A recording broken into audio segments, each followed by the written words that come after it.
Hello and welcome, and thank you very much for joining me in the studio. If you follow me on Clive 5R channel, you'll know that I do a lot of acrylic painting.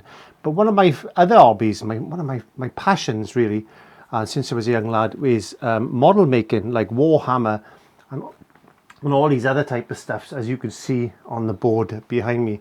Hey, welcome, thanks for stopping by. It's time to learn with our friend Clive.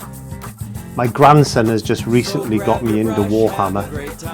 Ooh, expensive or what? And I tell you the other thing that's expensive are brushes. Let's have a look at some brushes.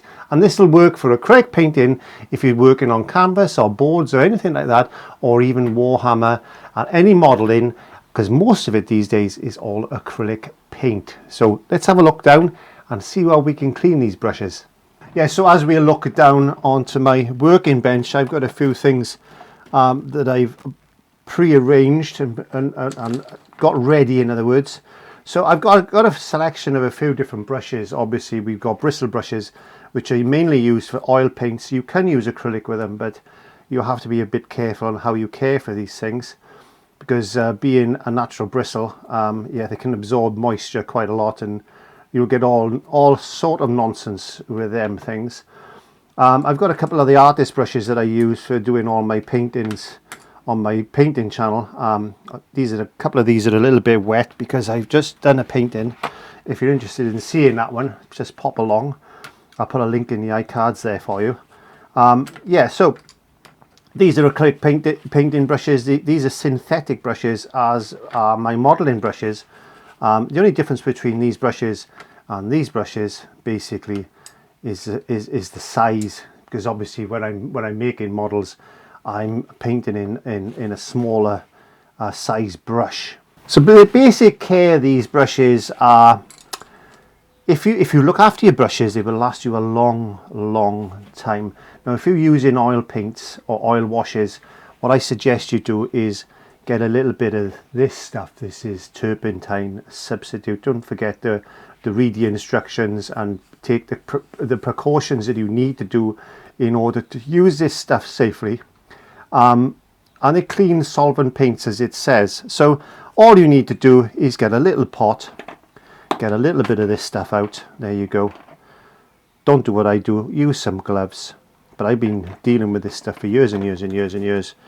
And I've had no problems yet. And then just dip your little brush, dip your brush in, get it right into the bristle. This is for bristle brushes. You can use this stuff on synthetic as well, but obviously not for acrylic paints. So if you're washing your models down with a smaller brush and you're using an oil-based paint, then this is ideal for that. What I normally do is get the muck out of there, and I get a bit of kitchen paper and I make sure that is all nice and clean, and trying not to go above that point. This is called the ferrule, the bristles, and this is the handle. So there's a little bit of glue in there keeping these in place. So bear that in mind as we proceed with this. So that's the easiest way of cleaning your oil-based paints. Now we have got oil-based paint that is water soluble. I've got some here somewhere if I can find it. So this is water mixable oil paint. That just happens to be titanium white. You can use oil with this, or a thinners like the turpentine substitute with this. It's not a problem, but what you can't do is mix oil and water together. So if you're using that thinners, don't try to use water as well. So it's either or. So it's either you use thinners with this or you use water with this. So both work really well. If you're using water to thin down your water mixable oil colors, then you wash your brushes out with warm water as normal. So you might say, well, what about the synthetic brushes? And these come in a wide range of different prices and things like that. I tend to use the medium range brushes. These are quite cheap. I had a full set of these particular ones for £3.99 in the range in the UK. So you can see There's a little bit of paint there, the edge is a bit sprayed. I've used these quite a lot, but can I recover those? Well, you can, really. And all you need to do for that is to get some boiled water. There we are, boiling water straight out of the kettle, just a little bit in the base there. Again, don't go above a certain point on the ferrule, because it's going to melt that glue eventually. And all I do is get my brush and I give it a swill around in the hot water like that. There you go. And I give it a little brush down on some kitchen paper. Now you can use a little bit of baby soap, or a bit of soap if you want to add a bit of soap to that. That'll also get the bristles nice and clean, and then we can reshape them with something I'm going to show you in just 1 second. So we'll do that process again. This time I'm going to use a bit of soap. All we've got is some ordinary wishing up liquid. Some wishing up liquid. This happens to be rhubarb and rose. I like rhubarb, it's very nice. So I just put a spot of that. You won't see it, it's in there. It is in there. So what I'm going to do is get my brush, I'm going to rub it in that boiling water again. I'm just doing the bristles. And it's something very important we need to discuss with the brush as well. So I'm just going to get a bit of soap, and then I'm going to agitate that onto the kitchen paper like this, getting that soap into those bristles. Again, a bit more. And if you've got a really hard brush, then we've got to try and soften that. The hard paint tends to sit and settle in there. I've got a few of those.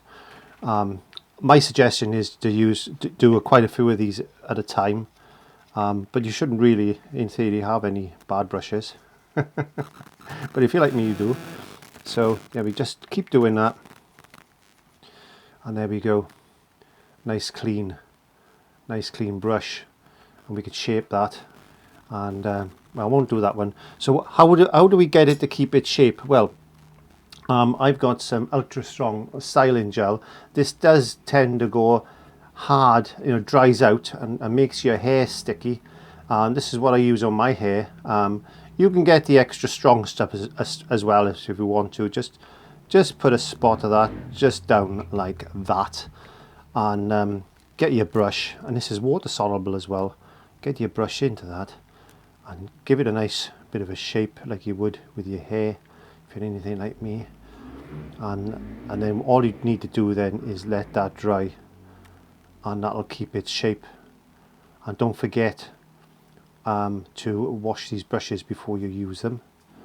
But when you buy a shop bought brush, you'll find that the bristles are quite stiff, and this is basically all it is. It's just a way to keep in the shape. The other thing I want to point out is never leave your, let me just tip that in there.